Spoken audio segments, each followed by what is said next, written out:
was growing up in New York, we had 3 major league baseball teams.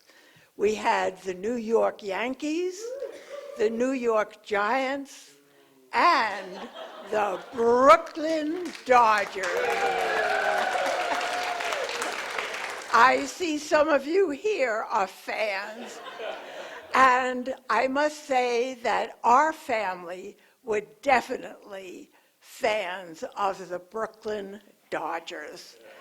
I don't know whether it was because my mother and father had both grown up in Brooklyn. I myself had been born in Brooklyn and lived there for 8 years before we moved to one of the suburbs in Queens. We moved to this little town, and there we were able to have our own house. On the next block, there was an empty lot, and this empty lot became our playing field. And the game that we played mostly was baseball. We all loved baseball. And in the spring, the first sign of warm weather, my father would go into our junk closet. I know a lot of you have junk drawers. I do. But this was a junk closet near our back door, and there we had boots and galoshes of all kinds. We had roller skates and ice skates, all kinds of equipment, even a badminton set. And there we dug out the baseball mitts. We had 3 baseball mitts. Because my brother David loved to be a catcher, he had a catcher's mitt. My brother Herb was left-handed, so we had a right-handed field glove for him. My father and I were right-handed, so we had a left-handed field glove for us. And so my father would get them out, and he would oil them, get them ready for the season. And there we would be out on the lot at all times. My father had to do the pitching, however, because none of us were strong enough to be able to pitch a ball all the way to the batter. So my father had to do the pitching for all of the teams. By the end of the weekend, my mother used practically a whole bottle of liniment to get my father's shoulder in some kind of working order. But we really loved baseball, and we played it all the time that we had an extra time. And it was just so much fun. And it wasn't until I moved here to Portland and realized that they didn't have a major league team that I was rather startled, because this had been such an important part of my life.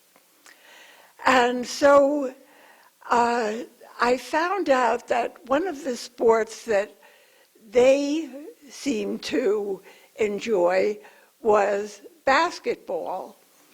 And many years before, one of my grandsons, who went to the University of Oregon, had sent me a T-shirt that said, "Hug a Duck."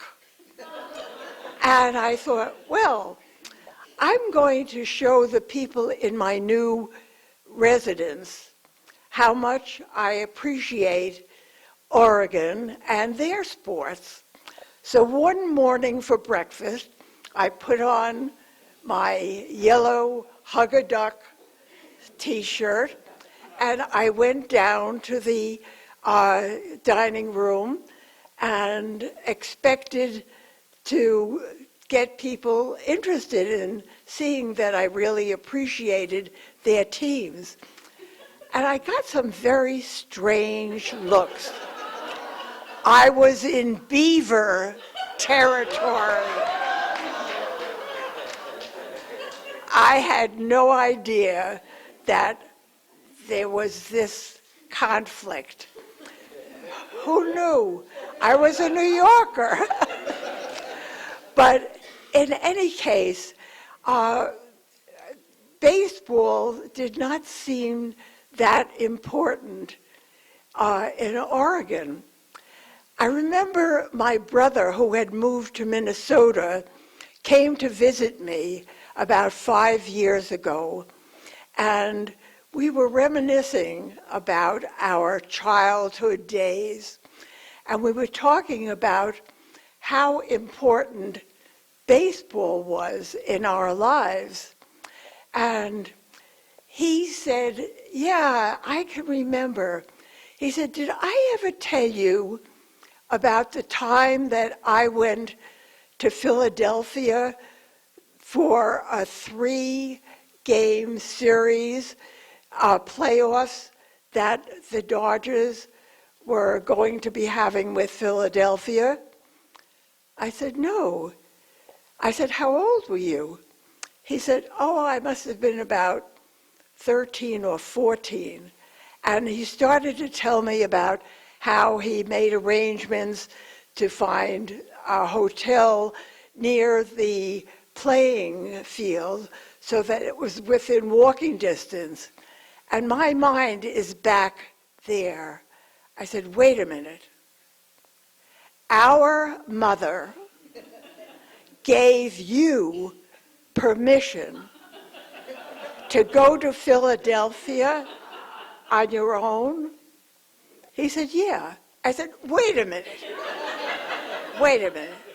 Our mother gave you permission to go to Philadelphia on your own? He said, yeah. I was puzzled by this whole thing. And he went on to tell me how he had gone to the 3 different games. And he said, and do you know, in one of the games, I actually caught a foul ball. I said, you did? He said, yeah. And you're not going to believe this, but on the train going back to Penn Station, I happened to be in the same car that the team, the Dodgers team, was traveling in. And so I took out this ball that I had, and I went over and I asked them all to sign it. And they were very nice. Pee Wee Reese, Duke Snyder, Leo DeRocha, they all signed the ball. I said, wow, that ball is probably worth a lot of money. Do you still have it? He said, oh no. The next week we were out on the lot playing baseball, and the seams on our ball started coming apart. So I went in and got this ball, and we played with it. I said, David, I cannot believe you did that. He said, well, we had to play ball, and that was it. And so when he told me this story, I was just so amazed. And this whole idea that baseball was so important to him that even when he was at home on the weekends, when the Dodgers were playing at Ebbets Field, he would get up early in the morning to go on one bus and two different subways to get to the field at 9 o'clock in the morning for the opening of the doors at 10 so that he could get a seat in the unreserved section in a good place. One time he was going to be late and he called Grandma Eva, who lived a few blocks away from Ebbets Field. And he said, "Grandma, I'm going to the game today, but I got up a little bit late. Could you go and stand in line for me? And I'll be there as soon as I can get there." She said, "Sure, I'll be happy to." Well, he got ready. He went on the bus and the two trains. And when he got there, there was Grandma. And the gate was just about opening. And he gave Grandma a big hug and a kiss. And Grandma gave him a bag filled with her home-baked cookies to take in with him. And that was the kind of feeling that we had about baseball. And coming here, it was just such a different feeling. But I know that basketball is the game that they're interested in here. But somehow in my heart, baseball is still the major game.